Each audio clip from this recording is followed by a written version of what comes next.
Первый в списке на личный прием к Махмуду Али Калиматову руководительница Всероссийской организации родителей детей-инвалидов Залина Костоева. Девушка обращается по поводу стоматологического кабинета для детей с ограниченными возможностями здоровья в ДРКБ, а также в получении подгузников для детей с ОВЗ. По данному вопросу главу проинформировала заместитель министра здравоохранения Амина Настаева. Новое стоматологическое кресло в ближайшее время будет установлено, а также подготовлена заявка на приобретение рентгеноаппарата для стоматологического кабинета в ДРКБ. Махмуд Али Калиматов поручил надлежащим органам решить вопрос в кратчайшие сроки. Берите мне нормативную базу, все поднимите. Почему так это один кабинет, почему там так бывает или так.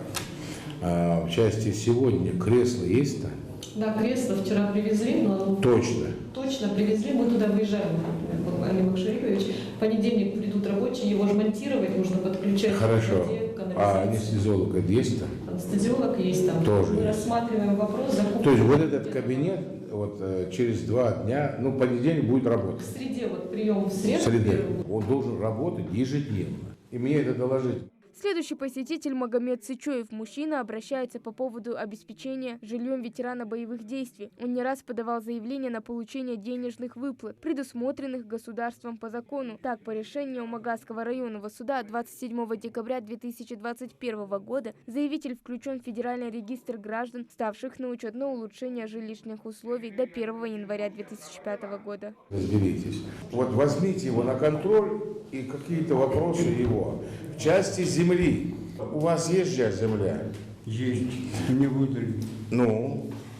Поэтому второй вопрос решен, первый вопрос лично на контроль. От имени жильцов многоквартирного дома номер 4 обратился и Рамзан Медов по жилищному вопросу. Сейчас создана межведомственная комиссия по признанию объектов недвижимости непригодным для дальнейшей эксплуатации. Всего в рамках личного приема руководитель субъекта рассмотрел 5 обращений и дал поручения ответственным органам власти. Хава Гагиева, Хамзат Халухоев, Новости 24.